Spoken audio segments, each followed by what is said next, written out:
Bonjour à tous, bienvenue dans Sologamie, le podcast des célibataires qui n'ont besoin de personne. Je m'appelle Marie-Albert, j'ai 29 ans et j'habite à Cherbourg en France. Enfin ça c'est le reste du temps, puisqu'en ce moment je suis sur mon Survivor Tour, mon tour de France à pied contre les violences sexistes et sexuelles. Je me trouve actuellement dans les Pyrénées parce que moi je suis aventurière, journaliste et autrice féministe. Et le Survivor Tour c'est mon tour de France à pied contre les violences sexistes que j'ai commencé en 2020 à Dunkerque dans le Nord. J'en suis déjà plus de 3300 km parcourus à pied le long des côtes jusqu'à Hendaye et en ce moment je traverse donc les Pyrénées par le sentier de randonnée, le GR10. Je me trouve actuellement au niveau de Larins, c'est dans les Pyrénées-Atlantiques. J'ai déjà fait à peu près 270 km sur ce fameux sentier GR10. Au moment où j'enregistre cet épisode, on est en juillet 2023 et le thème du jour c'est « Je survis aux hommes randonneurs ». D'abord, je voudrais juste me définir. Moi, je suis donc Marie. Je me définis comme une femme cisgenre. Cisgenre, ça veut dire que je m'identifie au genre qui m'a été attribué à la naissance, le genre femme. Je suis une femme célibataire, une femme pansexuelle. Si vous savez pas ce que ça veut dire pansexuelle, je vous conseille l'épisode de mon podcast Marie sans filtre qui s'appelle Je suis polyamoureuse et pansexuelle. Je suis une femme blanche, je suis une femme valide, athée, mince, jeune, voilà. Et dans ce podcast, dans cet épisode de Sologamie dédié à mon Survivor Tour et aux hommes randonneurs, je ne parle que des hommes cisgenres, c'est-à-dire des hommes qui s'identifient au genre qui leur a été attribué à la naissance, en l'occurrence le genre homme.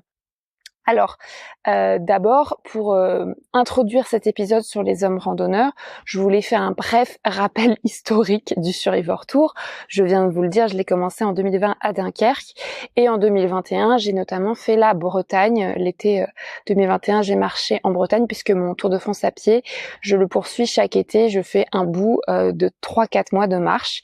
Et donc, à l'été 2021, j'étais en Bretagne, dans le Finistère, et j'ai rencontré un randonneur qui s'appelle Yanis Bayouri. Et on a eu une brève histoire affective sexuelle et quand je l'ai largué parce qu'il me traitait mal, il m'a harcelée et il est venu me retrouver sur le chemin alors qu'il était loin et j'ai dû porter plainte pour me débarrasser de lui. Donc ça vous donne déjà une première idée de mes traumatismes avec les hommes randonneurs. J'ai raconté cet épisode avec Yanis Bayouri dans mes podcasts Marie sans filtre et Sologamie. Donc Sologamie, c'est le podcast que vous écoutez en ce moment.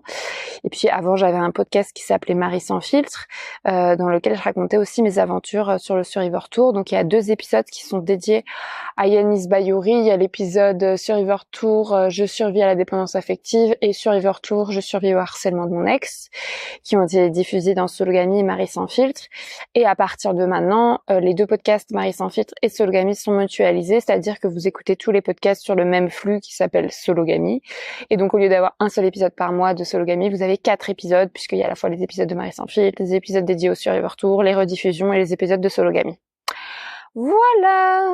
Donc après cette histoire avec Yanis qui m'a harcelée, j'ai été traumatisée et depuis cette expérience, j'évite d'entretenir une relation poussée avec des hommes randonneurs pour me protéger. Par exemple, récemment, quand je suis arrivée dans les Pyrénées, j'ai rencontré un autre randonneur, jeune également, qui me plaisait bien. Et j'ai eu une histoire d'une nuit avec ce gars, on a couché ensemble. Et après, j'ai pas souhaité aller plus loin dans cette relation pour plein de raisons, mais entre autres parce que du coup, j'avais ce trauma avec Yanis et avec les hommes randonneurs. Et je n'avais pas envie de passer tout l'été à penser à ce gars et à lui envoyer des messages auxquels il répondrait 1 fois sur 4. Ma priorité maintenant, c'est de marcher et de poursuivre mon Survivor Tour. C'est un Tour de France à pied contre les violences sexistes parce qu'en fait, je me réapproprie l'espace public. En tant que femme seule, je marche seule, je dors seule dans la forêt, dans la montagne, au bord de la mer et je me défends contre les potentielles violences sexistes et sexuelles que je pourrais subir et il y en a pléthore. Et donc, ma priorité, c'est de poursuivre ce Tour de France à pied qui me prend plusieurs années. J'en suis déjà à mon 3e été. Et ma priorité n'est absolument pas d'entretenir des relations hétérosexuelles. D'ailleurs, j'ai remarqué que les hommes randonneurs priorisent eux-mêmes la randonnée sur leur histoire avec moi. Yanis, quand on s'est rencontrés, il allait dans une direction différente, le lendemain il est parti dans sa direction sans vraiment de remords. Et moi et l'autre randonneur que j'ai rencontré il y a une semaine ou deux, c'est pareil, il allait dans une autre direction, enfin il marchait avec quelqu'un d'autre, il a pas quitté son pote pour venir marcher avec moi. Donc eux, ils savent très bien quelle est leur priorité, et moi j'ai envie de faire pareil. Je ne suis qu'un petit plus dans leur quotidien, et moi aussi je veux minorer leur place dans ma vie d'aventurière. C'est pas pour reproduire leur modèle de masculinité toxique que je fais ça, mais juste pour me concentrer sur des relations plus enrichissantes avec, par exemple, moi-même. Je suis ma propre meilleure amie. Je ferai un épisode de sologamie sur ça un jour.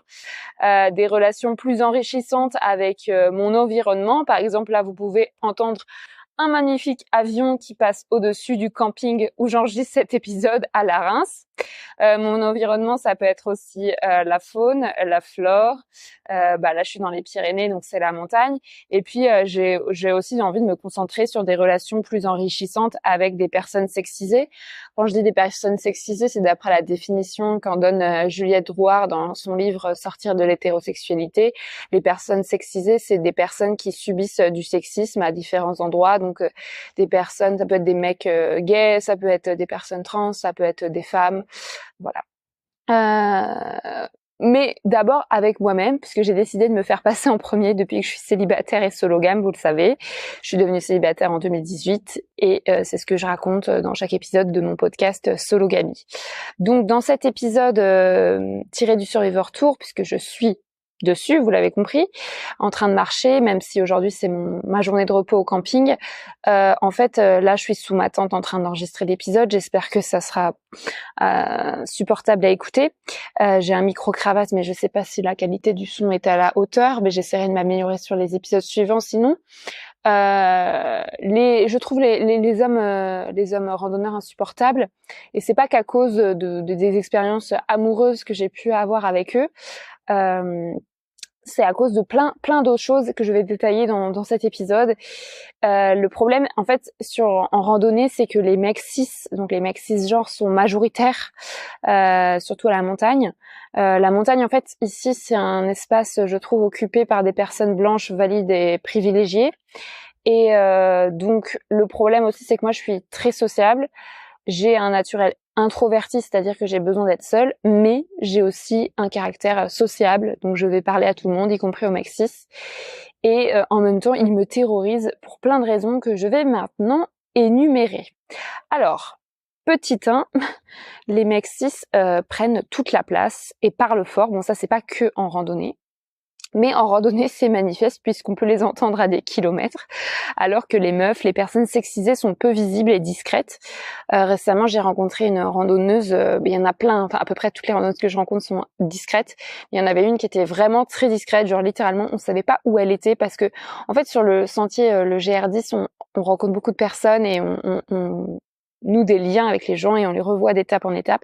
Et cette personne-là, cette meuf-là, vraiment, genre, elle est grande et tout, mais vraiment, on ne l'entend pas, on ne la voit pas. Elle parle tout bas, elle prend le moins de place possible. Moi, je parle fort, contrairement à la plupart des meufs, mais les mecs cis me remettent à ma place quand je parle fort, et ils usent pour ça de violences sexistes et sexuelles, voilà, de violences verbales, etc., pour me faire taire. Et si je me défends face à leur violence, et ben en fait ils m'accusent d'agressivité, alors que leur propre violence, elle, est acceptée et valorisée. Enfin voilà, je ne vous apprends rien. Donc voilà, les mecs en randonnée prennent toute la place. Petit 2, les mecs en randonnée me prennent de haut, me mansplain. Donc mansplain, ça veut dire qu'ils m'expliquent la vie avec un ton condescendant, des choses que je sais déjà. Ils m'expliquent y compris le féminisme, hein, puisque c'est bien connu, les mecs cis ont lu tous les livres féministes. Et par exemple, au début des Pyrénées, j'ai rencontré un gars. Il avait, c'est rare, hein, les gars qui sont vraiment bien organisés, mais lui, en tout cas, il était organisé, donc il avait fait toutes les étapes à l'avance, il avait tout pesé son équipement, il avait tout prévu au millimètre près, quel jour il allait bivouaquer à quel endroit, quel nombre quel dénivelé il allait faire tel jour, etc. Et pour le coup, il fait ce qu'il veut, mais en fait, le problème, c'est qu'après, il commençait à me donner des conseils alors que je n'avais rien demandé. Et ça, mais c'est tout le temps les gars qui viennent me donner des conseils, pas seulement en physique, mais aussi sur les réseaux sociaux.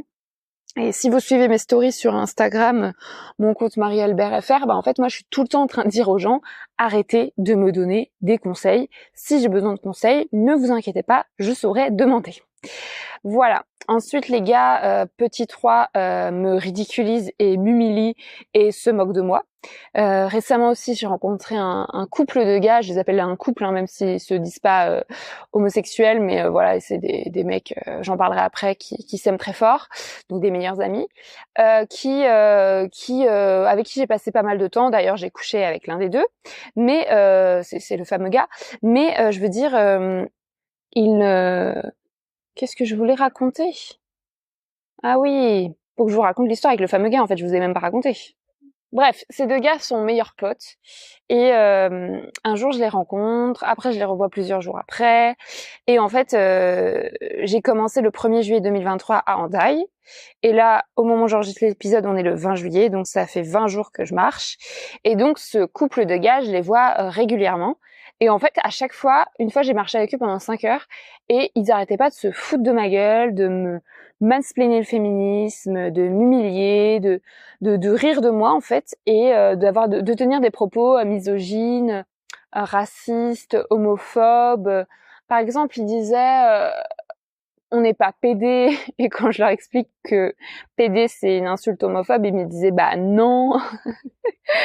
Voilà. Et en fait quand je les ai quittés parce que ce jour-là voilà ils sont allés marcher plus loin et moi je me suis arrêtée à un endroit, en fait j'ai fait une story avec un air de désespoir où j'étais en mode mais pourquoi je viens de passer 5 heures avec ces gars qui sont insupportables. Et il y en avait un qui était plus insupportable que l'autre. J'ai couché avec le gars le moins insupportable. Mais le problème, donc c'est que plus tard, 3 jours plus tard, j'arrêtais pas de penser à ce gars parce qu'en fait je le trouvais mignon. Et quand je les ai revus, j'ai couché avec ce gars. Et donc cette journée-là, je les revois, je retombe sur eux. Et en fait, il y a un peu un côté magique en rando parce que on est dans la souffrance et tout d'un coup, je vais revoir des gens que j'ai pas vus depuis plusieurs jours et on se sent liés par une sorte de lien indéfectible en mode on souffre ensemble, on se connaît depuis 2 jours, mais on a l'impression de se connaître depuis 3 semaines. Enfin, c'est très bizarre. Et donc je retombe sur eux par hasard, donc c'est un peu magique. Ah, si je retombe sur eux, c'est un signe. Et je décide de marcher avec eux parce que ce qui est un peu bizarre, c'est que vous allez me dire pourquoi tu marches avec eux s'ils sont insupportables. En fait, ils sont drôles, quoi. Il y a un peu un truc où ils se foutent de moi, mais ils se foutent aussi des autres. Enfin, je sais pas, il y a un truc où on se marre, quoi. Et donc je décide de remarcher avec eux puisque n'oubliez pas qu'il y en a un des deux qui me tape dans l'œil et on va se baigner à la rivière. C'est la première fois que je me baigne dans une rivière dans les Pyrénées. Et après on arrive en haut de la montagne et genre ils veulent absolument boire des bières parce que voilà il y a aussi le rapport qu'entretiennent les mecs cis en randonnée avec l'alcool, où il faut qu'ils se payent des bières tous les soirs, sinon leur vie est gâchée. Je vous rappelle quand même qu'on est en train de faire un exploit sportif et boire de l'alcool, c'est pas forcément une idée hyper brillante. Mais bon, eux, il faut qu'ils aient leurs 3 pintes d'alcool de bière tous les soirs. J'exagère à peine. Et donc moi je me fais engrémer, on arrive en haut de la montée et moi j'ai même pas de budget en fait en soi pour payer des bières. Mon seul budget c'est pour payer les campings ou la bouffe. Mais je me dis bon là on a bien souffert, on a fait 24 kilomètres, peut-être que ce serait pas mal de boire une bière avec eux. Et en fait à partir du moment où on arrive dans le bar, c'est terminé quoi, il y a plus personne, moi toutes les lumières sont éteintes dans ma tête, je suis juste en mode je vais pécho. Et des fois vous me demandez ma communauté, vous me demandez comment je fais pour pécho, avec quelle facilité, mais c'est vraiment juste une question d'habitude, c'est-à-dire que je sais très bien pécho des mecs et je ne sais absolument pas pécho des meufs et je sais très bien quand je plais à un gars comment concrétiser, etc. Enfin voilà, j'ai confiance en moi et donc on boit des pintes et là tous nos potes randonneurs qu'on a rencontrés les derniers jours arrivent et on reboit des pintes et ça n'en finit jamais. Et donc, on est archi bourré, on mange même pas ce soir-là, enfin pas grand-chose. Et après, on va à la zone de bivouac qui est juste à côté, mais il est 22h, la plupart des gens dorment. Et nous, on arrive et on fait du bruit. Mais qui ça, on fait du bruit? Les mecs qui sont majoritaires dans ce groupe-là font du bruit. Et notamment, il y avait un groupe de 5 meufs qui dormaient déjà, qui s'étaient pas bourré la gueule et qui nous ont dit de nous taire parce que, encore une fois, les mecs faisaient trop de bruit. Alors qu'il était 22h30, qu'à 22h30, dans une aire de bivouac en montagne, tu te tais, quoi. Donc moi, forcément, je commence à monter ma tente, je veux pas faire de bruit et tout. Et en fait, au bout d'un moment, je vais pour prendre ma douche et là, le gars qui me plaît, on se rapproche à ce moment-là. Je l'embrasse dans la douche et tout, et après, on prend une douche ensemble. On baise genre pendant 2 heures dans la douche. Genre vraiment beaucoup d'eau ont été dépensées dans cette douche. Et les autres sont en train de dormir dehors. Et après, on plante sa tente à lui un peu à l'écart des autres tentes. Genre il doit être 2 heures du mat. Et en fait, on baise sous la tente parce qu'en fait lui il a une tente 2 places et la mienne elle fait qu'une place, donc c'était plus pratique d'aller dans sa tente. Mais je sais pas si vous avez déjà baisé dans une tente, c'est un enfer parce que tu vois on a 2 matelas gonflables, une place et puis il y a les sacs de couchage et puis on avait pris une douche donc on n'était pas trop dégueulasse, mais tu vois c'est pas du tout pratique, surtout qu'on a marché 24 km la journée avec énormément de dénivelé, donc on est claqué, on est bourré, on est épuisé, tu vois, et on baise dans un petit espace comme ça, donc c'était très cool parce que moi je le kiffais bien et tout. Bon après sexuellement c'était pas la folie, fallait encore lui expliquer où était le clitoris, mais j'ai quand même réussi à jouir. Après lui je l'ai sucé, je l'ai branlé, donc il a joui. Et voilà. Après on s'est endormi hyper tard parce qu'après on a parlé et franchement j'étais trop bien avec lui, mais de temps en temps, il me redisait un truc sur mon féminisme, il me remansplainait, tu vois quoi. Donc c'était un peu chiant. Et puis après, on s'est endormi, on a dormi genre pendant 2 heures. Et le lendemain, moi, j'étais en jour de pause parce que moi, ce que je fais sur le Survivor Tour, c'est que je fais 3 jours de marche, 1 jour de pause au camping. Et lui, le lendemain, il repartait avec son meilleur pote, même si je sais même pas s'ils sont meilleurs potes, mais bon, moi, bref, je les voyais comme des meilleurs potes. Et donc, ils repartent le lendemain, et le gars, il avait dormi 2 heures, et même son pote, il avait été archi bourré, donc tout le monde avait la gueule de bois, tu vois. Et donc, ils sont partis, il faisait chaud, il avait dormi 2 heures, et moi, je lui dis au gars, ne m'écris pas. Tu vois, ne m'écris pas, c'est fini, ne m'écris pas parce que, comme je vous l'ai dit au début de l'épisode, c'est terminé. Moi, je veux pas m'investir dans une relation hétéro. Faut savoir qu'en 2021, avec Yanis Bayouri, si vous n'avez pas écouté les épisodes qui le concernent, mais vous allez les écouter tout de suite, en fait, pendant 3 semaines, je pensais qu'à ce gars-là et je lui parlais tous les jours. Et en fait, du coup, j'étais pas dans mon Survivor Tour et j'étais juste en train de penser à un gars qui me méritait pas. Donc, c'était vraiment horrible. Et donc là, je lui dis de pas m'écrire à ce nouveau gars. Et il me dit OK. Bon, bien sûr, après, il m'a écrit, mais ça va, il m'a pas harcelé. Donc c'est OK, et sauf qu'après j'ai quand même pensé à lui pendant genre une semaine non-stop. Je pensais à lui tout le temps. Je fantasmais, je romantisais en fait la relation qu'on avait eue parce qu'en fait je savais quand je lui avais dit de pas m'écrire, je savais pourquoi je lui avais dit de pas m'écrire. Je lui avais dit de pas m'écrire parce que le gars était pas féministe, que j'avais pas envie de faire son éducation, qu'il était sexiste, homophobe, raciste, qu'il était pote avec un connard suprême, et quand tu sais que le gars est pote avec un mec que je ne supporte pas, en fait ça en dit long sur le gars en question. Et du coup j'avais pas du tout envie de relationner avec lui, d'autant que moi je suis misandre, je déteste les hommes, donc vous n'entendrez jamais dans ma bouche dire du bien des gars en général. Et du coup j'avais pas envie de m'investir dans cette relation, et c'était cool parce que je me sentais un peu dépendante affective dans le sens où je pensais beaucoup à lui, mais j'ai réussi à pas lui écrire, à pas lui répondre, et ça c'est vraiment cool parce que c'est un progrès que j'ai fait par rapport à la dépendance affective. Et je publierai bientôt un épisode dans Sologamy au sujet de comment j'éradique ma dépendance affective, parce que si vous avez suivi les épisodes précédents, vous savez que je suis dépendante affective, c'est-à-dire que je m'attache très vite au mec cis, et en fait là je suis en train de m'en détacher et c'est vraiment trop bien. Donc voilà, j'avais eu cette relation avec ce randonneur il y a 10 jours, et maintenant ça va beaucoup mieux parce que je suis passée à autre chose, quoi. Tranquille. Mais bon, ça m'a quand même pas mal épuisée, ça m'a quand même beaucoup occupé l'esprit, alors que j'ai vraiment d'autres priorités dans ma vie. Voilà, je reviens à pourquoi les hommes randonneurs sont insupportables. Donc il y a aussi le fait que après ce que j'ai dit sur le fait qu'il me ridiculise, m'humilie, se moque de moi, il manie aussi le sexisme et l'antiféminisme pour me discréditer. Donc ça, les 2 potes dont je viens de vous parler le faisaient. Et puis aussi, j'ai rencontré un autre gars cette fameuse soirée où on était au bar en train de boire des bières, il m'a dit qu'il avait demandé à la serveuse pourquoi toutes les serveuses de ce bar étaient belles. Et en fait, moi, j'ai cru que c'était vrai, qu'il lui avait vraiment demandé ça. Et c'était ultra sexiste comme question. Et après, il m'a dit que non, enfin, les autres m'ont dit, mais non, c'est une blague, il dit ça juste pour te provoquer. Enfin, vous voyez, en fait, les gars, comme j'ai ma casquette avec écrit féministe en gros dessus, ben, en fait, ils me sortent plein d'horreurs antiféministes pour me provoquer, pour que je m'énerve. Donc ça, c'est insupportable. Ensuite, il y a aussi tous les gars qui m'offrent à manger, à boire, pour mieux me rabaisser ensuite.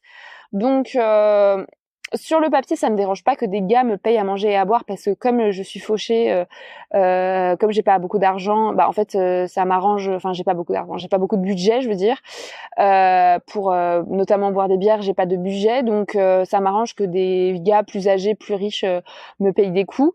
Mais en fait, souvent c'est après pour me dire une horreur antiféministe. Donc notamment le gars dont je viens de vous parler qui a fait la remarque aux serveuses.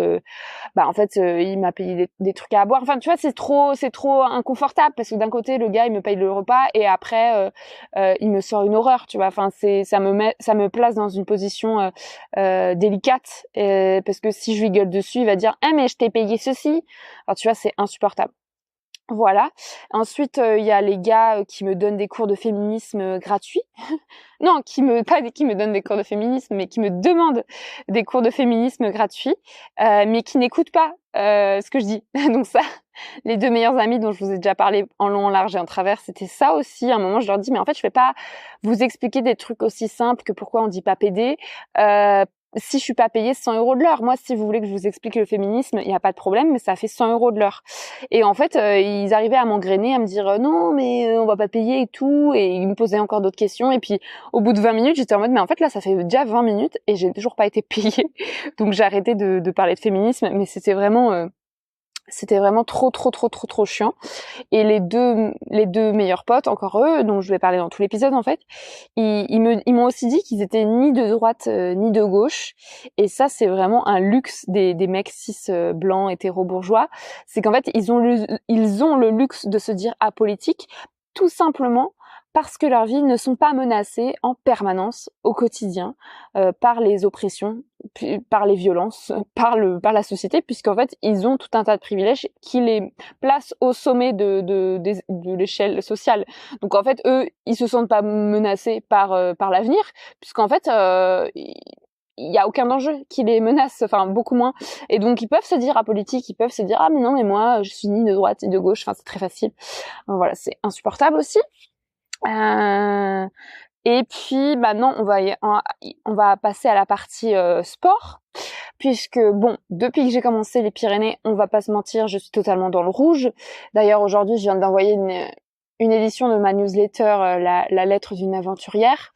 Si vous voulez vous abonner à ma newsletter, ça s'appelle, le site pour s'abonner c'est la lettre d'une aventurière.kessel.media. Et en fait, j'ai envoyé une édition aujourd'hui pour me plaindre et pour dire à quel point c'est difficile, les Pyrénées, je souffre, le dénivelé est terrible, je galère, la météo, le terrain, la pluie, les orages, le manque de ravitaillement, de nourriture, enfin c'est super dur quoi. Et ce que je voulais dire par rapport aux mecs randonneurs, c'est que eux, ils sont absolument dans un idéal de performance et ils sont pas là pour profiter de l'environnement, des rencontres, du temps, de la montagne, pour regarder les paysages. Ils sont pas du tout là-dedans. Ils sont purement dans avec un objectif sportif. Et le culte de la performance est omniprésent chez les hommes randonneurs. C'est vraiment relié à leur virilité. Ils essayent de battre des records personnels. La randonnée, c'est glorifié, voilà, comme un sport extrême. On est en montagne, il y a du dénivelé, c'est difficile, la météo est changeante, donc on est en train de faire un exploit sportif. Et au début des Pyrénées, j'ai rencontré un gars comme ça qui voulait traverser les Pyrénées en 30 jours, sachant que ça fait 900 122 km de long, avec 10 000 mètres de dénivelé positif à peu près. Donc c'est environ, 45 étapes ou 50 jours en général. Les gens mettent en général 50 jours ou 2 mois, quoi, on va dire 2 mois. Et lui, il voulait le faire en 30 jours. Et c'est pas un record, tu vois. Il va pas battre un record s'il le fait en 30 jours parce qu'il y a d'autres mecs qui l'ont fait avant. Mais c'était son truc. Je veux le faire en 30 jours. Alors peut-être aussi qu'il a pas le temps par rapport au boulot qu'il doit reprendre le mois prochain. Mais c'est vraiment, si tu veux faire les Pyrénées en 30 jours, tu veux juste souffrir. Tu vois, genre ça veut dire que tu fais 2 étapes en une tous les jours, que tu fais aucun jour de pause. Et c'était un gars qui était entraîné, mais voilà, il mettait pas de crème solaire. Il était pas non plus, je donnais pas cher de sa peau, quoi. Mais bon, je pense il va le faire, hein. La volonté, de toute façon, avec la volonté, les mecs cis font des trucs incroyables. Le problème, c'est qu'ensuite, il se blesse souvent et il continue de marcher en étant blessé. Bon, ça pourrait faire l'objet de tout un livre, hein.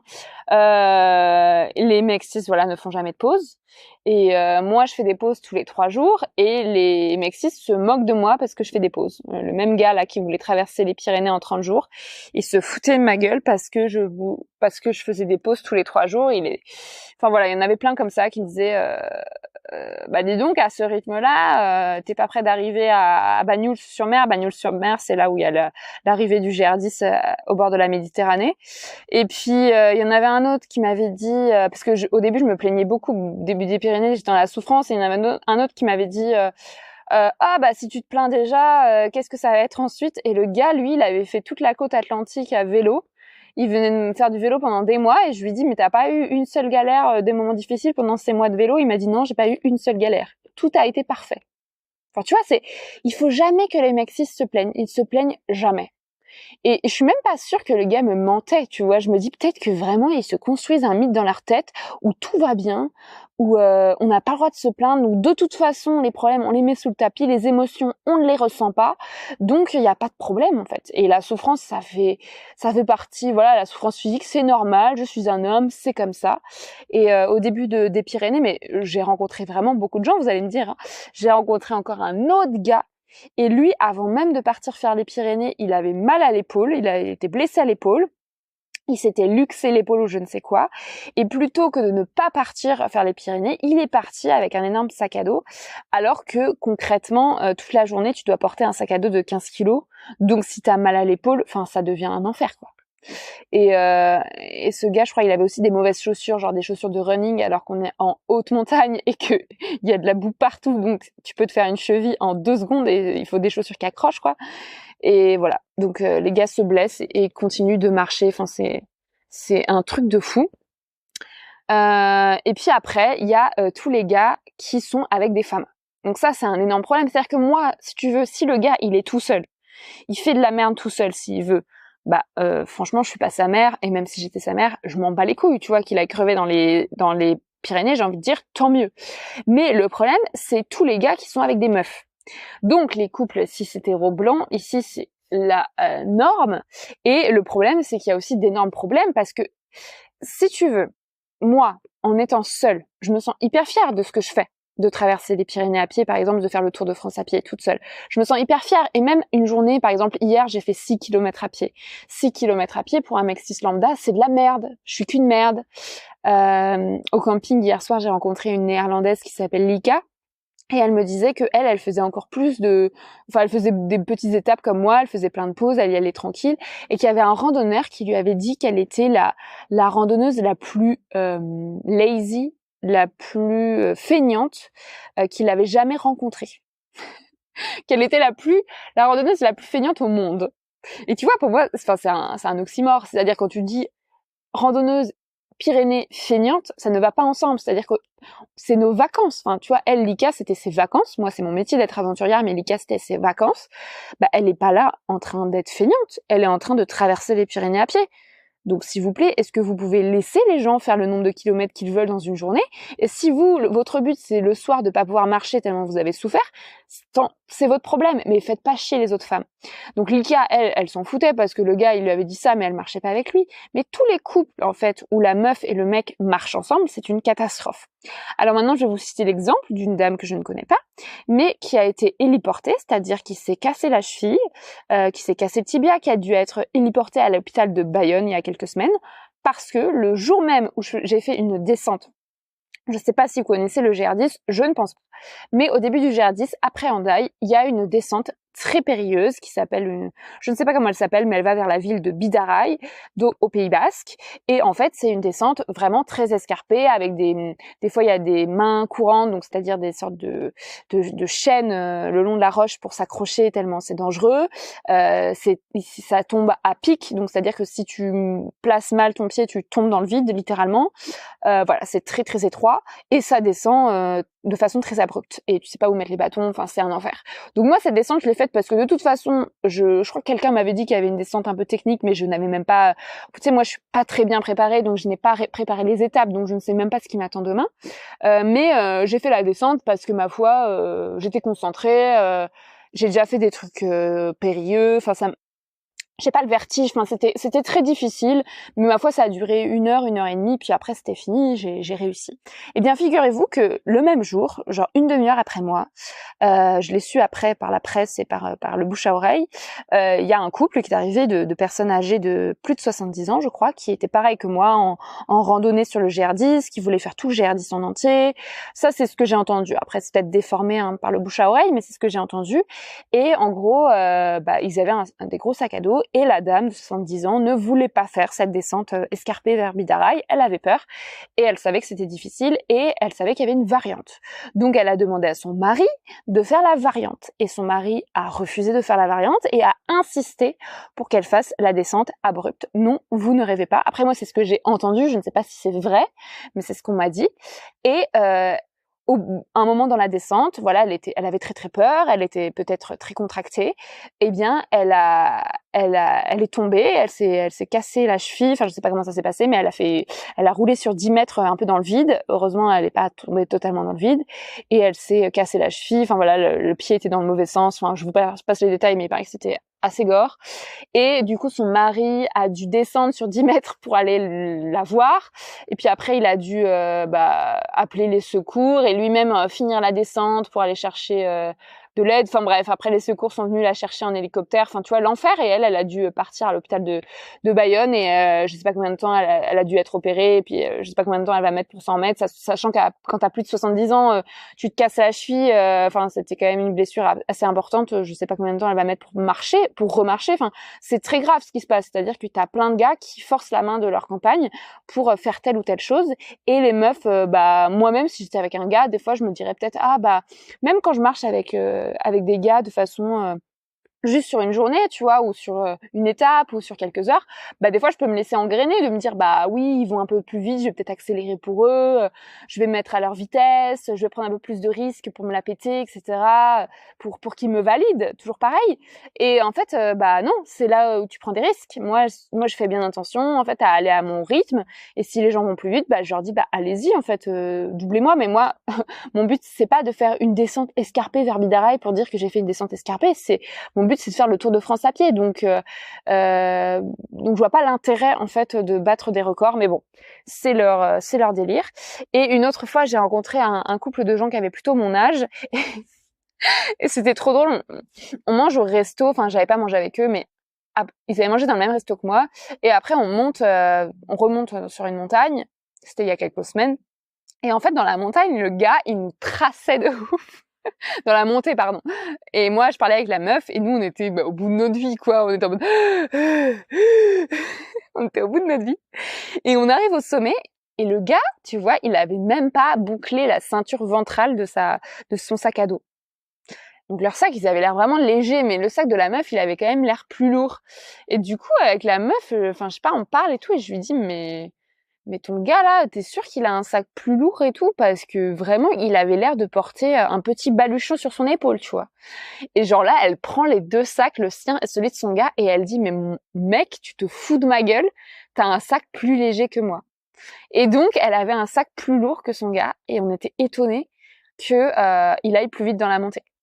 Et donc après le gars a dit oui mais toi qui es féministe, parce que j'avais ma casquette féministe, oui mais l'égalité c'est d'avoir un sac qui fait le même poids. Et je lui dis, parce que je lui disais, mais en fait, t'es censé avoir un sac plus lourd que ta meuf. T'es pas censé avoir un sac du même poids ou de moins lourd que ta meuf. T'es censé avoir un sac plus lourd. Et il me dit, mais non, l'égalité, c'est qu'on ait le même poids. Et je lui dis, mais pas du tout. En fait, l'égalité, c'est différent de l'équité. C'est-à-dire que tu es plus lourd que ta meuf, t'as plus de muscles que ta meuf, donc tu peux porter plus lourd. Et donc, lui, il se tapait la tente, mais elle se tapait toute la bouffe. Du coup, au final, elle avait un sac plus lourd. C'était incroyable cette histoire. Et ça faisait plusieurs jours qu'il marchait, hein. C'était pas genre elle découvrait ça le premier jour. Et le gars après il me dit ah oui, bon bah si tu veux je prendrai la batterie portable, la batterie externe et tout. Ça me dérange pas d'avoir un peu plus lourd. Mais mon gars, heureusement que ça te dérange pas d'avoir un peu plus lourd. Voilà. Et puis dernier point au sujet des hommes randonneurs qui sont insupportables. En fait, ils sont violents, tout simplement. C'est-à-dire au-delà de tout leur comportement que je viens de citer pendant 30 minutes, il y a aussi les gars violents. Donc Yanis Bayouri qui va me harceler sur le chemin. On parle quand même, encore une fois, il faut que vous alliez écouter les épisodes qui en parlent, mais on parle quand même d'un gars que j'ai largué, que je lui ai dit de ne plus m'écrire, de plus m'appeler, qui ensuite, quand j'ai continué mon chemin et lui il était dans un autre endroit de la Bretagne, m'a appelé quand même, m'a écrit, m'a harcelé par message, par appel, j'ai dû le bloquer partout. Et ensuite, quand il a vu que je lui répondais pas, il a pris le train, il est venu me retrouver sur le chemin parce qu'il avait vu ma localisation sur Twitter. Il est venu me retrouver sur le chemin et pendant des jours, il m'a cherché sur le chemin de randonnée en montrant une photo de moi aux gens qui croisaient pour leur demander s'ils m'avaient vu et il voulait me retrouver pour me dire je ne sais quoi. Ou pour on sait pas en fait ce qu'il voulait me faire. Et heureusement finalement je l'ai retrouvé dans un endroit où il y avait des gens, du monde. Enfin heureusement je ne sais pas parce que c'était horrible de retomber sur lui alors que je ne savais pas qu'il était là. Et donc je lui ai gueulé dessus et j'ai dû porter plainte pour me débarrasser de lui et lui faire peur parce qu'en fait le gars il voulait me poursuivre sur tout mon Survivor Tour. Enfin c'était horrible. Donc voilà, il y a ce genre de mec. Et puis aussi moi j'ai fait le chemin de Compostelle et j'en ai déjà parlé dans mes podcasts, Marie sans filtre. J'en ai déjà parlé dans un article que j'ai écrit pour le magazine Oui Demain qui s'appelle Harceler jusqu'à Compostelle où je parle du harcèlement sexuel sur le chemin de Compostelle qui touche pas que moi, qui touche beaucoup de personnes sexisées. Donc par exemple, moi j'ai rencontré un randonneur qui avait genre le double de mon âge, qui avait l'âge d'être mon père. En Espagne, c'était un randonneur anglais et on s'en allait super bien, on était grave potes. Moi je suis souvent grave pote avec les vieux mecs et en fait j'ai toujours pensé que c'était juste de l'amitié, mais en fait les vieux mecs qui veulent juste être avec une petite jeune. Vous savez pourquoi ? #pédocriminel. Et donc lui, il était moi j'avais genre 20 ans en fait. Et lui, il était trop saucé d'être pote avec moi et un jour on était dans une ville et il a essayé de m'embrasser sur la bouche. Genre agression sexuelle, tentative d'agression sexuelle et je lui dis j'étais en mode mais trop choquée, tu vois, j'étais en mode mais qu'est-ce qui lui a passé par la tête ? Comment il a pu croire qu'il pouvait m'embrasser sur la bouche, tu vois ? Et après, pareil, il m'a harcelé. C'est-à-dire qu'il m'a poursuivi dans les refuges, il a essayé de me reparler, de renouer le lien avec moi, alors que il venait d'essayer de m'agresser, quoi. Donc c'était horrible. Toute la fin de Compostelle, j'ai passé toute la fin à essayer de l'éviter. Et ça s'appelait Desmond, je crois. Et ça, c'est sans parler aussi de tous les gars qui ont essayé de me draguer, voilà, tous les autres gars qui m'ont harcelé. Là, je te parle de 2 cas précis où les gars, je les connaissais bien, tu vois. Voilà, donc pour synthétiser, les hommes randonneurs, en fait, c'est l'enfer du culte de la virilité, de la masculinité toxique, absence d'empathie. Mais en fait, tu pourrais faire ça dans pas mal de sports. En fait, c'est vraiment l'espace sportif, c'est vraiment problématique. Moi, par exemple, depuis que j'habite à Cherbourg, je fais du trail avec des gars. Et en fait, dans les groupes de sport, t'as souvent, ça dépend des sports, mais souvent t'as une majorité de mecs. Et en fait, ils sont tous dans ce truc de battre des records, de pas écouter la douleur, de se moquer des meufs quand elles font moins bien qu'eux. Enfin, c'est insupportable. Et à la rentrée, là, je voudrais m'inscrire à une activité apnée à la piscine de Cherbourg. J'ai trop envie de faire de l'apnée, mais c'est de l'apnée dynamique, tu vois, on nage en apnée. Et en fait, j'ai trop peur parce qu'on m'a dit que c'était une majorité de mecs qui étaient inscrits à l'apnée. Et j'ai pas du tout envie de me mettre en maillot de bain devant des gars et de faire des cours avec eux toute l'année. Où pareil, je sais exactement que ça va être la même chose.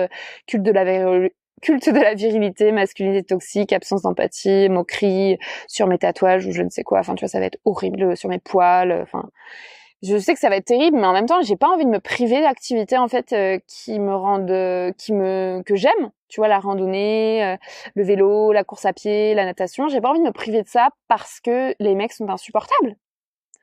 Et je parlerai de ça à la fin de l'épisode au sujet des espaces en non-mixité. Mais en fait, quand on habite dans une petite ville, c'est compliqué de trouver des espaces de sport en non-mixité. Voilà, là, il y a une voiture qui passe à côté de ma tante. Maintenant, je vais parler d'autre chose qui me fait beaucoup rire et à la fois pleurer au sujet des mecs cis, des hommes randonneurs. C'est qu'en fait, ils s'aiment entre eux. C'est aussi simple que ça. Combien de fois, donc je t'ai parlé des 2 meilleurs amis qui se connaissaient déjà depuis longtemps et qui faisaient toute la randonnée entre eux. À 2, en fait, ils sont collés. Ils peuvent pas se décoller pendant 3 secondes. Ils se donnent des petits surnoms entre eux. Et comment tu vas? Et comment t'as dormi? Et nanani, et nanana. Ils détestent les femmes.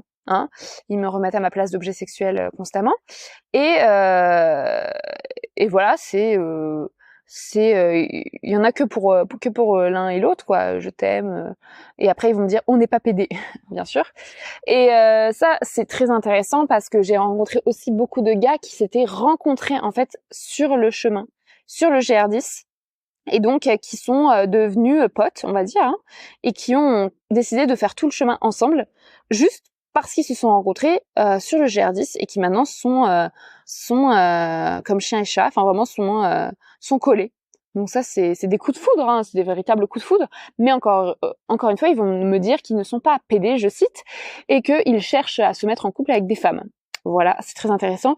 Et en fait, ce qui est très très important aussi, c'est que je viens de finir le livre de Léane Alestra qui s'appelle Les hommes hétéros le sont-ils vraiment? Et tout le propos du livre, c'est d'expliquer que non, les hommes hétéros ne le sont pas vraiment, tout simplement parce qu'ils sont socialisés, on leur a appris depuis qu'ils sont nés à détester les femmes, à penser que tout ce qui est féminin est nul. Et donc forcément, comment ils peuvent être hétéros et désirer des femmes si on leur a appris que les femmes c'était nul et que tout ce que font les femmes, tout ce que sont les femmes, c'est nul. C'est impossible. Tu peux pas aimer les femmes si tu penses que ce qui est le mieux, c'est tout ce qui est masculin. Si tu penses que les personnes avec qui tu te sens le mieux, c'est des hommes. Tu peux pas aimer les femmes, c'est pas possible. Et en plus, tous les hommes ont des rapports aux hommes extrêmement proches. Donc ça va pas forcément dire qu'ils ont envie de baiser avec eux, mais au moins ils admirent les autres hommes, ils se comparent aux autres hommes, ils aiment la compagnie d'autres hommes. Donc les hommes hétéros ne le sont pas, et en randonnée c'est vraiment magnifique d'observer en fait cette bromance comme on dit, ces relations entre hommes où tu te dis mais souvent même ils dorment dans la même tente, et tu te dis mais mec, enculez-vous, allez-y, ça fera du bien à tout le monde vraiment. Voilà.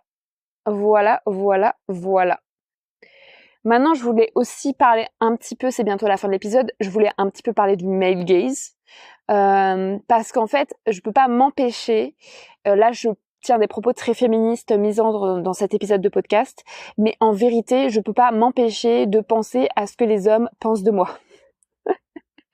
J'essaie de me moquer de la vie des hommes sur ma randonnée, sur ma façon de randonner, mais en vrai c'est très difficile parce qu'ils me le rabâchent tout le temps sur le chemin et sur les réseaux sociaux, que je vais pas assez vite, que je suis feignante, que je fais trop de pauses, que je marche pas bien, que je respire pas bien, que je fais... Enfin voilà, c'est toujours leur avis qui me donnent alors que je ne les ai pas sonnés. Et combien de fois dans ma vie de tous les jours, ou même maintenant en fait, je m'imagine regarder par tel mec. En fait, on a tellement intériorisé en tant que meuf à se penser comme des objets sexuels que, en fait, souvent, je m'imagine, tel mec, comment est-ce qu'il me voit? Là, s'il regarde ma photo sur Insta, qu'est-ce qu'il va penser? Enfin, c'est un truc de fou, ma façon, en tout cas, à moi, de m'objectifier moi-même. Voilà, donc on pourrait se demander quelle solution à ce problème des hommes randonneurs trouver.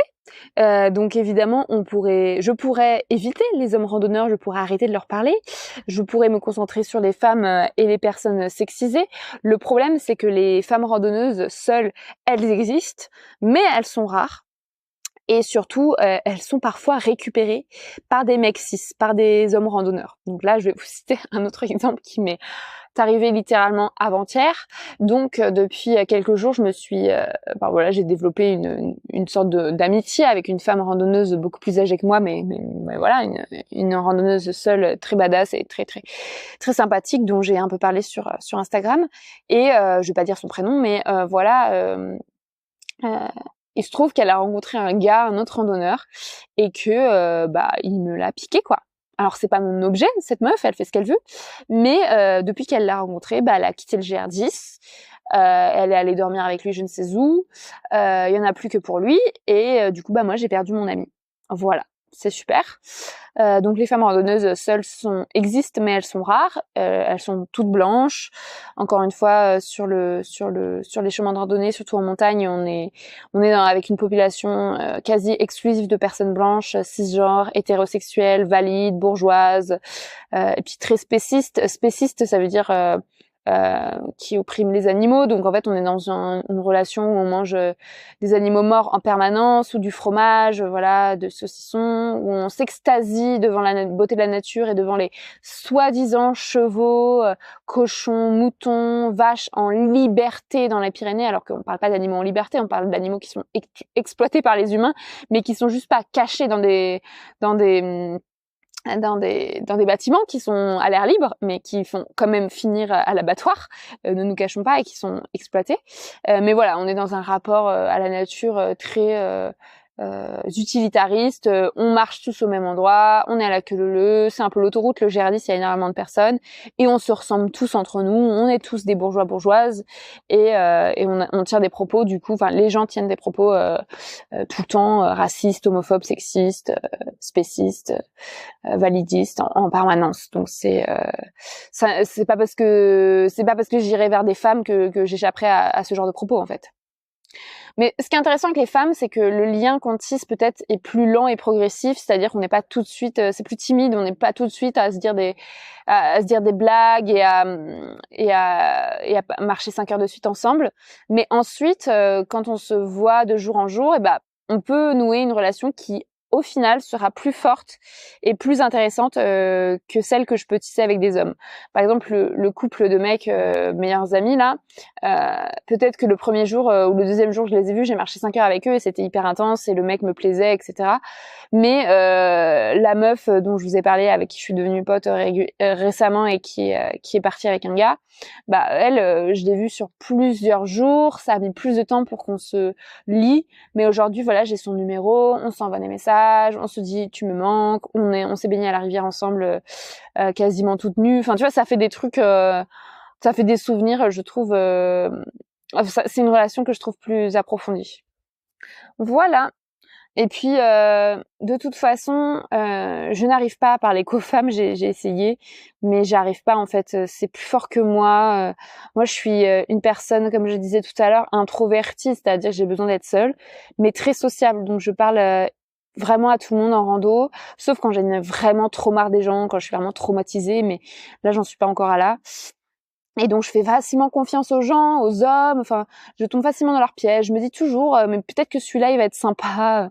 Peut-être que celui-là, il va pas être sexiste. Enfin, vraiment, je suis tout le temps dans la naïveté. Moi, j'arrive pas à comprendre pourquoi les gens sont méchants, pourquoi les gens sont violents. Ça me dépasse. Moi, j'ai envie qu'on s'aime, quoi. Et puis il y a aussi le fait que je sois seule, en fait. Le fait que je sois seule, moi je me sens seule et vulnérable, et les mecs ils en profitent. Et souvent les gars que je rencontre et dont je tombe dépendante affective ou qui sont violents avec moi, mais en fait c'est des gars qui eux sont pas du tout seuls et vulnérables, qui sont avec leurs meilleurs amis, qui sont avec leurs potes, qui sont avec leur famille, qui sont avec leurs collègues. Et moi, comme je suis une personne très seule, solitaire, sologame, introvertie, en fait je me trouve toujours un peu seule face à eux, et ils en profitent pour me dominer. Enfin, c'est évident. Donc voilà, pour terminer l'épisode, je voulais dire que peut-être ce qui est intéressant à explorer quand on veut faire de la randonnée et éviter les hommes randonneurs, c'est de randonner avec des personnes sexisées. Donc il y a beaucoup de groupes de meufs qui randonnent, des espaces de randonnée en non-mixité ou en mixité choisie, sans hommes cisgenres. Il y a des associations, des groupes comme ça qui sont nés. Vous pouvez regarder sur internet, j'avais vu des articles sur ça, c'est super intéressant. Même j'avais écouté des podcasts à ce sujet. Enfin, je sais plus où j'avais entendu ça, mais il y avait ou même c'était des vidéos YouTube YouTube, mais en tout cas c'était des meufs qui faisaient de la rando entre elles et ça avait l'air trop bien. Après vous pouvez aussi faire ça avec vos potes, ou avec votre sœur ou avec votre meuf. Enfin voilà, il y a pas besoin d'aller voir des inconnus, mais c'est vrai que moi les espaces en mixité, je trouve ça tellement reposant. Voilà, éviter les mecs, choisir des personnes sexisées, ou sinon la solitude, tu vois, c'est pas plus mal de marcher seule, mais moi j'ai pas vraiment de solution parce que comme je viens de vous le dire, je suis trop sociable et je n'ai pas envie de changer de personnalité pour eux. Donc ce que j'utilise encore une fois, c'est l'autodéfense féministe. Quand les gars me saoulent trop, je me barre, je les rembarre, je fais un podcast, je fais un post sur Instagram, enfin tu vois, genre je les dégomme. Il me terrorise et en même temps je sais me défendre grâce au stage d'autodéfense féministe que j'ai fait et dont je parle aussi souvent dans mes podcasts. Donc je vous conseille vraiment l'autodéfense féministe et puis malheureusement de toute façon on n'est pas responsable des violences qu'on subit, donc c'est pas à nous de changer ou de nous adapter à cette société et aux hommes randonneurs, c'est à eux d'arrêter de nous agresser. Et je parle de toutes les micro-agressions dont j'ai parlé dans cet épisode, c'est pas forcément des violences comme le viol, hein, c'est toutes les micro-agressions en fait. J'ai envie que ça s'arrête et j'ai envie d'être tranquille. Et du coup, je sais pas trop quand est-ce que ce sera terminé. Si de mon vivant je verrai une ère sans violence, mais en tout cas, moi je fais ma part et j'espère que ça ira un peu mieux dans les années à venir, même si j'ai aucun espoir en étant misandre, en détestant les hommes, j'ai aucun espoir d'amélioration de leur part. J'ai pas, je vois pas d'avenir radieux. Je ne suis pas optimiste, mais moi de toute façon tant que je suis pas morte, tant qu'ils m'ont pas tuée, je suis là quoi, et je continue à prendre le peu de positif qu'il y a à prendre dans ce monde quoi. Voilà, merci de m'avoir écouté, merci d'avoir écouté cet épisode, j'espère que ça a marché l'enregistrement et que vous entendez ma voix. Et puis si vous voulez suivre l'aventure du Survivor Tour, je ferai d'autres épisodes de Sologamie au sujet de mes aventures de survivante aux violences sexistes en randonnée. Et puis vous pouvez soutenir l'aventure sur Patreon et Tipeee, patreon.com/MarieAlbertFR. Ça c'est super parce que sur Patreon vous pouvez vous abonner. Après, normalement, vous avez déjà entendu un message en début d'épisode à ce sujet, mais vous avez vraiment des contreparties qui vous attendent, notamment les épisodes en avant-première de Sologamie. Donc, si vous donnez 5 € par mois, là, je suis très contente parce que moi, en fait, ça me coûte beaucoup d'énergie, de temps et d'équipement de produire ce podcast et de faire ces aventures féministes. Donc, voilà, ça me serait très très utile si vous avez les moyens de soutenir mon travail sur Patreon. Et puis sinon, voilà, abonnez-vous à ma newsletter, la lettre d'une aventurière, la lettre-d'une-aventurière.kessel.media. Et voilà. Je sais pas ce que j'ai d'autre à dire. N'hésitez pas à me faire un retour sur cet épisode, à me dire si ça vous a fait penser à des choses par rapport aux hommes randonneurs. Ne m'écrivez pas sur Instagram pour me raconter des violences que vous avez subies parce que je ne suis pas armée pour recueillir des témoignages de violence. Mais si vous avez des réflexions sur le sujet qui ne sont pas trop violentes, vous pouvez m'écrire. Et c'est toujours intéressant de débattre à ce sujet. Et surtout si vous-même vous avez fait de la randonnée, vous avez d'autres points de vue. Moi, j'ai que mon point de vue de personne blanche privilégiée, donc voilà. C'est ce que j'avais à dire sur le sujet. Et j'espère que cet épisode vous a plu. Et puis je vous embrasse et je vous souhaite un très bel été. À bientôt. N'oubliez pas de suivre l'aventure sur les réseaux sociaux Marie-Albert FR. Bisous bisous.